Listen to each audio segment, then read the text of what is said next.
Bienvenue dans Talent of Tomorrow. Aujourd'hui, on va parler de Job Maker. Are you listening? Damn.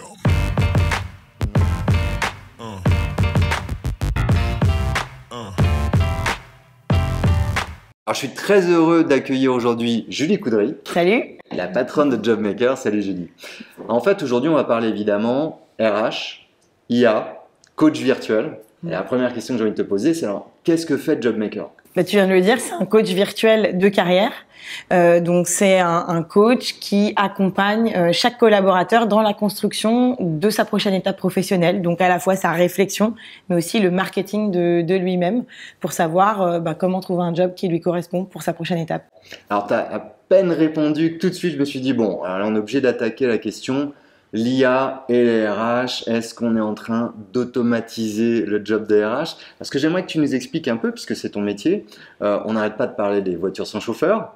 La différence en termes d'automatisation entre une voiture automatisée à 99% ou 100%, c'est qu'à 99%, il faut quand même quelqu'un dans la voiture.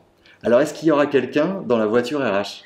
Bah, écoute, nous, on est plutôt sur un 80-20%, mais quand on a digitalisé finalement l'activité des consultants en accompagnement de transition de carrière, on a réussi à digitaliser 80% de leur activité, et il y a eu 20% qui était vraiment la partie humaine qu'on n'a pas su digitaliser.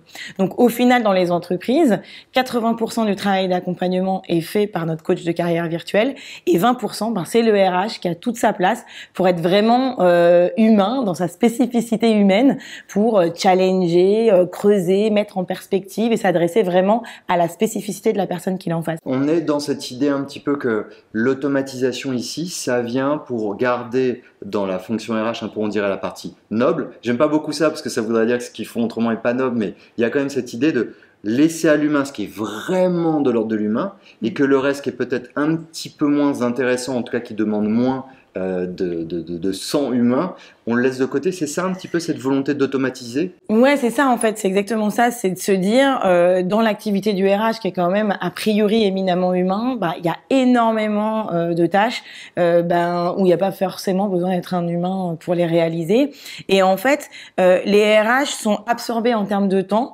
par ces tâches-là. Et donc l'idée, c'est comment est-ce qu'on leur libère du temps, comment est-ce que notre coach de carrière virtuelle peut faire toute une phase amont de l'accompagnement avec le collaborateur qui va se poser des questions, qui va être en introspection, et finalement quand le collaborateur va arriver voir son RH, il va lui dire voilà où j'en suis de mes réflexions, et ils vont tout de suite rentrer dans une conversation intéressante plutôt que d'arriver en réunion avec son RH et de dire j'ai envie de bouger, qu'est-ce que vous me proposez? Et là tout le monde est frustré parce que tu peux pas aller vraiment loin dans la démarche, quoi. Alors une des questions aussi qu'on peut se poser, c'est dans la volonté des entreprises d'acheter Job Maker. Il y a le côté, en gros, on aimerait que les RH soient plus efficients, plus efficaces, parce que peut-être ils vont se consacrer vraiment sur les parties où ils ont le plus de valeur ajoutée. Ou est-ce qu'il y a aussi une sorte de, entre la marque employeur et l'expérience apportée à chaque collaborateur, où d'habitude il n'y a que le CEO qui est un peu un coach ou un assistant, et là tout le monde a un assistant. Qu'est-ce qui les intéresse le plus en fait quand ils viennent chercher Job Maker? En fait, il y a les deux. Il y a ce que tu viens de dire sur l'aspect performance, efficience, mais c'est avoir plus de valeur ajoutée, mais c'est aussi pouvoir accompagner plus de monde. Parce que c'est pas seulement les hauts potentiels ou le reclassement, c'est de se dire aujourd'hui tout le monde a besoin d'être accompagné pour sa prochaine étape de carrière, parce que les entreprises se transforment. Et finalement, l'autre élément, c'est un peu ce que tu dis, c'est un aspect culturel. C'est de se dire on va permettre aux collaborateurs d'avoir la main sur leur carrière, de pouvoir être proactifs, d'entamer une réflexion sur leur prochaine étape ou sur leur bilan de carrière à n'importe quel moment, n'importe quel endroit, là dans leur canapé, et finalement d'être un peu augmenté grâce à ce coach de carrière virtuel qu'ils ont toujours avec eux.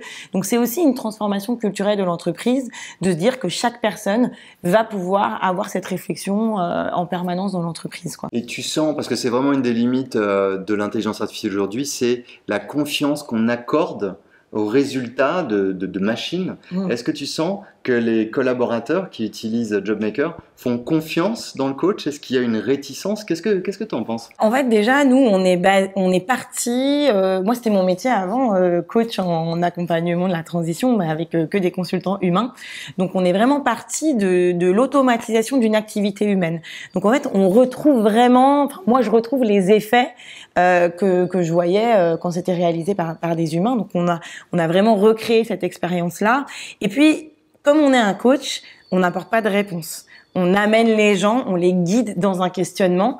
Donc finalement, on n'est pas là pour leur dire voilà ce qu'il faut que tu fasses demain. On est là pour les accompagner dans leur réflexion où finalement c'est eux qui gardent la main. Et il me semble que ce qui est intéressant dans ton parcours, c'est que vu que tu as le métier, tu suis un peu l'approche déterministe, tu mets tes règles à toi, ta connaissance à toi. Ça peut peut-être expliquer aussi qu'ils fassent un peu confiance au résultat plutôt qu'une approche où c'est juste du calcul et on se concernerait un peu moins de tes résultats. Oui, c'est vrai que quand on l'a configuré cet outil, moi je savais exactement par quelle étape passe quelqu'un qui est dans un questionnement pour sa prochaine étape professionnelle. Donc ça a vachement aidé à créer cette expérience virtuelle et au départ quand même les gens nous disent coach virtuel, que ce soit les RH ou les collaborateurs, c'est quand même bizarre. Et puis dès qu'ils rentrent dans l'expérience, en fait, ils se retrouvent dans une expérience d'introspection, parce que c'est ça, réfléchir à sa prochaine étape, et c'est là qu'on les accompagne, quoi. Toi, tu penses évidemment que les RH, non seulement ils vont pas mourir avec l'arrivée de l'intelligence artificielle, mais finalement, ils vont même avoir une brigade à leur côté, c'est ça? En fait, ce qui est super intéressant, moi j'appelle ça la brigade d'intervention en humanité, mais quand un RH va par exemple accompagner un collaborateur, si on prend juste l'exemple de JobMaker, nous on est capable de lui dire à quel endroit de sa réflexion il faut qu'il accompagne le collaborateur. Donc il va savoir intervenir au bon moment, sur le bon sujet, parce qu'on a été capable d'analyser comment est-ce que le collaborateur mène sa réflexion. Et ça, à l'échelle de l'entreprise, tu te dis que si chaque collaborateur a un coach, mais pour plein d'autres domaines que la carrière, il va générer plein de data. Toutes ces datas vont être traitées par une intelligence artificielle qui va pouvoir, comme dans Ghostbusters, alerter la brigade RH et leur dire attention, il y a une équipe en démotivation, il y a telle personne qui a l'air de plafonner dans sa performance ou qui a envie de changer de job, et donc faire en sorte que les RH deviennent des experts de la matière humaine et interviennent en temps réel au bon endroit, au bon moment en fait dans l'organisation. Julie, merci beaucoup. Merci à toi. Tu nous as fait comprendre que l'IA non seulement ça fait pas peur, mais en plus on peut lutter contre les marshmallows géants et c'est finalement assez positif. Voilà. Et, laissez vos commentaires sur la chaîne si vous avez l'occasion d'essayer JobMaker ou si vous voulez en savoir plus. Abonnez-vous et je vous dis à très bientôt. Merci Julie. Salut.